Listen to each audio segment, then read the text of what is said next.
Welcome to SST College of Arts and Commerce. This is SST Edupedia. Myself, Assistant Professor Sunil Shah. Today I would be covering up the topic called ESSC Act, which is there in the syllabus of BMS under the SEM 2 and which is covered under Unit 3, and the subject name is called as Industrial Law. Students, as you are aware, in this particular video I would be speaking about the benefits, how much amount of contribution which are done by the employer and the employee for those workers who are working in any factory or organization on an establishment. In this particular video I would cover up the new aspects, the newer salary bracket for the contribution of the workers and the employer for the overall benefits of the workers who are working in an organization. The objective of the act, that is ESSC Act, as the name suggests that it is Employee State Insurance Corporation, Employee State Insurance for those workers who are working in organization, would be covering up for the benefits of the employees, for those employees who are having the sickness, or those female workers who are undergoing the maternity leave, or those persons who are, or those workers who are having the injury during the in and course of employment. As you are aware, ESS is a multi-dimensional social security scheme for the workers of India. It provides medical care to the self and the family, the cash benefit in certain contingencies on happening of certain event, and the maternity benefit to the female workers who are working in any organization. In this particular video, I will be speaking about the 6 main benefits which has been covered under the ESSC Act. For those subscribers, those who are paying the contribution under the ESSC, I would be speaking about the medical benefits, the sickness benefits, the maternity benefit, the disability benefit. In the disablement, we would be categorizing the total as well as the partial their disablement. Also, the dependent benefit, if the person is expired, then those persons who are dependent on that particular employee under which so the death has been occurred, those are dependent, and the funeral expenses would be also covered up under this particular video. As you are once again summarizing, the medical benefit, sickness benefit, maternity benefit, disablement benefit, dependent benefit, and the funeral expenses would be covered up in this video.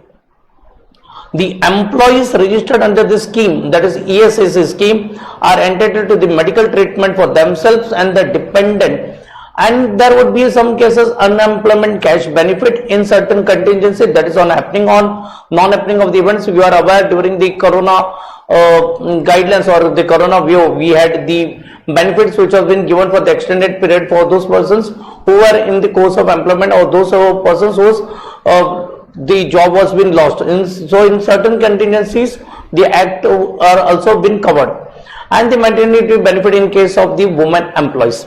In case of employment related disablement, that is during the course of employment or the death of the employees, there is a provision for disablement benefit and for the family pension respectively. Coming to the recent trend, that is recent years have been seen an increasing role of the information technology in ESIC with the introduction of a very well-known card which is called as Pehchan Smart Card as a project of Panchadip, which has been covered under the central government. In addition to the insured workers, the poor families are eligible under the Rashtriya Swasthya Bima Yojana, which can also avail the facilities of ESSC hospitals and the ESSC dispensaries. ESSC Corporation also runs medical, nursing and paramedical schools and some ESSC hospitals across the India. So as you are aware, ESIC, that is Employee State Insurance Corporation, is a non-profit organization which has been covered by the statute. It has been formed by the Statutory Act of the Parliament, which covers the benefits to be given to the employees or the workers, and also they are running the schools also and the paramedical nursing homes also.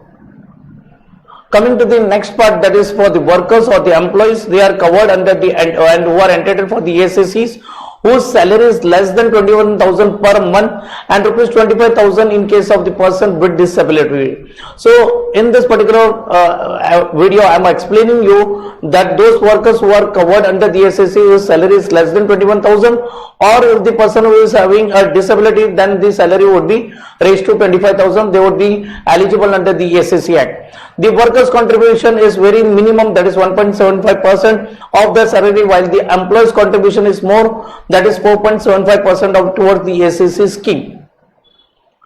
Now coming to the unemployment allowance equal to 50% of the wages for the maximum period of 2 years, which has been new under the act, that is 50% of the wages will be given to the unemployed youths. The medical care for the self and the family from ESSC hospitals, dispensary during the insurance period receives an unemployment, insured person receives an unemployment allowances. Vocational training, that is the additional training would be given for upgrading the skills. The expenditure on the fee and travelling allowances would be borne by SEC, which I will be covering up into the latest slides. Coming to the applicability of the act, the SEC scheme is now notified into 526 districts in India across the 34 states and union territories. That is 34 includes states as well as union territories, which include 346 complete districts, 95 district headquarters and 85 districts. This scheme is implemented in the centers. ESSC is covered in all states except the states of Nagaland, Manipur, Tripura, Sikkim, Arunachal Pradesh and Mizoram. Now as the government progresses in this particular states also ESSC Act would be applicable. Nature, if you're coming up with the ESSC scheme is being a contributory in nature, as the name says it's contributory, that would be contribution from the employees as well as the employer. All the employees in the factories or the establishment to which the act applies shall be insured in a manner provided by the act. The contribution payable to the corporation in respect of the employee shall comprise of the employee's contribution and the employee's contribution at a specific rate. As I informed you in the previous slide, it is 1.75% of the employee's contribution and 4.7% of the employee's contribution. The rates are revised from time to time depending upon the government notification or the government gazettes. Now coming to the sickness benefit. Sickness benefits is the form of cash compensation at the rate of 70% of the wages is payable to the insured workers during the period of certain certified sickness for a maximum 91 days in a year. So mean to criteria 70% of the wages and 91 maximum 91 days of a year. In order to qualify for the sickness benefit, the insured workers is required to contribute to 78 days in a contribution of period of 6 months. So this is the very important aspect. Now coming to the extended sickness benefit, that is ESSB, that is sickness benefit is extendable up to 2 years in case of 34 malignant, that is a dangerous type of disease, and a long-term disease which are the disease like asthma or the diabetes or those diseases which are prolonged for a longer period of time and enhance out 80% of the wages. Now coming about this was called as extended sickness benefit. Now I am speaking about enhanced sickness benefit. Enhanced sickness benefit is equal to the full wages which is payable to the insured person undergoing sterilization for 7 days to 14 days for a male and female workers for the family planning. Coming to the maternity benefits, maternity benefit for the confinement or the pregnancy is payable for the period of 26 weeks, which is extendable for a further of 1 month on the medical advice at the rate of full wages subject to the contribution of the 70 days in the preceding contribution period. So medical benefit would be given to those pregnant women who are paid the contribution in the preceding 2 months, then she is eligible for the pregnancy benefit of 26 weeks up to 26 weeks, which may be extended for further 1 month. Coming to the disablement, as you are aware, the disablement can be two types, can be temporary or partial. Temporary disablement benefit from the day one entering into the insurable employment and the respective of having paid of any contribution in case of employment injury. So benefit would be starting from the day one irrespective of the fact whether the employer or the employee has paid the contribution, still they are eligible. Temporary disability benefit at the rate of 90% of the wages is payable as long as the disability continues.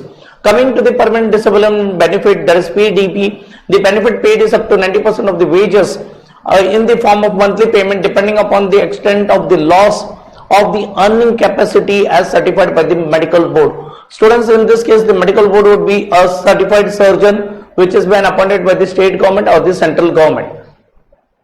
Coming to the dependent benefit, according to the act, that is the ESSC Act, dependents are certain relatives of the deceased workers, that the person who are has expired during the on course of the employment. This includes the widow of that particular employee, the son below the age of 25 years, or an unmarried daughter. So in case of unmarried daughter, the age is not a criteria, and his widowed mother are also called the dependent. Or son or daughter above 18 years can also be dependent if she is only dependent on the worker. So this is very important aspect under the dependent category of the workers. Coming to the funeral expenses, an amount of the rupees 15,000 is payable to the dependent or to the person who performs the last rites from the day one of entering an insurable employment. So 15,000 is payable. Coming to the under the funeral expenses and the confinement expenses, an insured woman or an insured person in respect of his wife in case of confinement occurs at a place where the necessary medical facilities under ESIC schemes are not available. In such cases, he or she is eligible. Coming to the vocational rehabilitation to a permanently disabled insured person for undergoing vocational training at a vocational regional certified place. Physical rehabilitation is in case of physical disablement due to the employment injury. In case also he is or she is eligible. Old age or medical care for insured person retiring on or attaining the age of superannuation, that is during pre-retirement age, or under the VRS, that is a voluntary retirement service, or ERS or compulsory retirement service, and the person having a leave service due to which permanent disablement procedure is that insured person or the spouse for which the payment would be rupees 120 per annum. Coming to the Rajiv Gandhi Shramik Kalyan Yojana, which is under the ESIC Act, an insured person becomes unemployed after being insured for 3 or more years due to the closure of the factory or establishment. Retrenchment, that is the person has been removed from the factory, or permanent invalidity, or entitled to an unemployment allowances of 50% of the wages for a maximum period of 1 year. So this in this condition, when there is a closure of the factory or establishment, or the person has been retrenched from the employment, or he becomes permanently invalid, in this such cases 50% of the wages would be given to those unemployed workers. Medical care and the help of the family of the ESIC hospitals and dispensary during the insurance period which receives an unemployment allowances. Coming to the vocational training provided for upgrading the skill, the expenditure of the fee of travelling allowances should be borne by the ESIC people. How to take the treatment under the ESIC? Under this scheme, the person has to directly go into the website of CPGRAM. In this, you have to go for the grievance details, select on the other end the grievances which have been listed, not listed, or not unknown. And in that, you have to speak about the ministry or the department, drop down and select the ESIC. And in that, you have to speak about the subordinate department, choose it, or the offices where your state or where the factory has been registered, and select the regional office and provide the detail of the complaint. Under this, within 24 hours or to 48 hours, the person, so you will be getting a mail that the complaint is being acknowledged. Now coming to the particular slide where those persons who are eligible for ESIC, the ESIC scheme is applicable for the factories or applies to the factories or other establishment, road transport, hotels, restaurants, cinemas, newspaper shops, and educational or medical institution wherein 10 or more persons are employed. However, in some state, threshold limit of the coverage of establishment is still 20. So in most cases it is 10 and in some cases it is 20, depending upon the state to state where government notification is valid. The ESIC is eligible for those employees whose income is less than rupees 21,000 per month. If an employee receives an increment during the contribution period, then the employee will be eligible for the ESIC benefit till the end of the contribution period. Thank you from my side. In this particular video, you had understood how the ESIC has to be paid, which particular site you have to complain, which are the dispensaries, and which are the 6 benefit covered under ESIC Act. Thank you from my side.